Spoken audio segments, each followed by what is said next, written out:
બધા જ આપણા આગેવાનો આજે આપણે દાહોદ તાલુકાના ભીલ સમાજના બધા જ આગેવાનો અહીંયા આગળ ઉપસ્થિત છે ત્યારે જે સમાજે એક બંધારણ નક્કી કર્યું છે એ બંધારણનું આપણે બધાએ ફરજિયાત પાલન કરવાનું છે।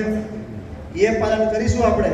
જે મરસદભાઈ આપણને બધી જ વાત કરી કે આપણો સમાજ કેમ પાછળ છે અને કેમ આપણે તકલીફો વેઠવી પડે છે, એટલે એ વાત બીજી વખત રિપીટ નથી કરતો। આપણા તાલુકામાં આપણી છોકરી દુઃખી નહીં થાય, આપણો પરિવાર દુઃખી નહીં થાય, આપણો સમાજ આગળ આવે, એના માટેની શરૂઆત ગામમાંથી પોલીસ પટેલ સરપંચે કરવાની છે। આમાં સમાજે આખું નક્કી કરી લીધું બંધારણ, એ બંધારણનું પાલન કરવાનું છે।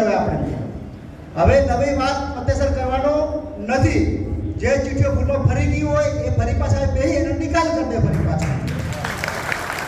જે ચીઠીઓ ફરી નિકાલ કરતો પછી પાછું એવું થશે કે કોઈ આમાં હવે બધા યુવાનો ગામના યુવાનો મારી બધા યુવાનો જાગૃત થઈ ગયા એટલે પછી કલેક્ટર પોલીસ સ્ટેશન ફોન કરે, ધીરે ફોન કરે, પછી ત્યાં આગળ અમને કહે તો અમે બી કંઈ કરી શકીએ નહીં, કેમ કે હવેનો યુવાન એટલો જાગૃત થઈ ગયો। યુવાન એવું વિચારે છે કે હવેની પેઢી દુઃખી નહીં થાય, હેરાન નહીં થાય, જગા વેચવી નહીં પડે, એટલા માટે દરેક યુવાન હમણાં ઘણી વાર ફોન આવ્યો ગયા વર્ષે કે સાહેબ અમારે આવું થયું, ડીજે વાળા પકડવાયા, પોલીસ વાળા પકડવાયા, તો ફોન કરો, તો અમે આ ચલો ફોન કરીએ। ફેર કીધું કે આવે કે સાહેબ આ હતું ને શરબત પડ્યું હતું અને શરબત પકડાયું અને અમને પોલીસ લેવા આવી, તો ફોન કરો, પણ અમારાથી ફોન થાય નહીં। પછી કોઈ ચિઠ્ઠી પડતી હે અને તેથી કોઈ ગામનો દેખો આપણે પીડુવાળા બેઠા હોય એટલે ગામના યુવાન બી બેઠા જ હોય, ભલે પંચમાની બેઠ કરી પણ યુવાન પાસે બેઠા હોય, એ યુવાન એટલા જાગૃત છે આપણા, એ પેલી પાસે ટોલ ફ્રી નંબર છે, એ ત્યાંથી ફોન કરે, સાહેબ ચોહાળા ગામમાં આ ફળિયામાં આટલા આગેવાન બેઠા અને આટલું નક્કી કર્યું છે, એટલે પોલીસની ગાડી આજ પછી આપણને કેવા આવે અમે કંઈ કરી શકીએ નહીં। પણ સમાજ જે નક્કી કરશે એ પ્રમાણે તમે ચાલશો તો અમે બધા જ આગેવાન, તમે બેઠેલા આગેવાન, અમે બેઠા પણ આગેવાન બધા જ તમારી હાથે આવશે। એટલે જે આ સમાજ પંચે નક્કી કર્યું છે 1,21,000, એમાં બધાને રાજી ખુશી છે ભાઈ? હાથ ઊંચા કરીને રાજી ખુશી છે બધાને?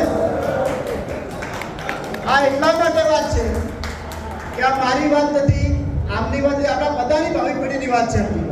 એટલે આજથી જે પણ આગેવાનો અહીં આગળ છે બધા જે પંચે નક્કી કર્યું કાગળ બંધારણ લેતા જાય, ગામના સરપંચ પટેલ એ સહી કરી અને કાગળ લેતા જાય, અને એ પ્રમાણે આપણે બધાએ સાથે મળીને જેમ હર્ષદભાઈ વાત કરી એમ તમે દેખીએ છીએ આપણે બધા કે અલગ અલગ સમાજના આગેવાનો અલગ અલગ સમાજોની મોટી મોટી મિટિંગો કરે છે, ત્યાં સમાજ સુધારવાની વાતો કરે છે, એ લોકો ત્યાં એક થાય છે દરેક સમાજ। ફક્ત હર્ષદભાઈ વાત કરી, આપણા સમાજમાં પણ બીજા બધા જગ્યાએ એક છે, સાબરકાંઠામાં જાઓ તો ત્યાં નક્કી છે, એક જ છે, સુરતમાં જાઓ તો એક છે, છોટાઉદેપુરમાં જાઓ ત્યાં પણ નથી, ફક્ત અને ફક્ત આપણા દાહોદ જિલ્લામાં આ તૂટી છે। મેં આગળ પણ વાત કરી હતી કે જ્યાં જ્યાં નાનો સમાજ આપણે જે સામાજિક ત્યારે જ ઉપર આવશે જ્યારે આપણા શિક્ષકો એક શરૂઆત મોટા અધિકારીથી શરૂઆત થાય, સમજી લો।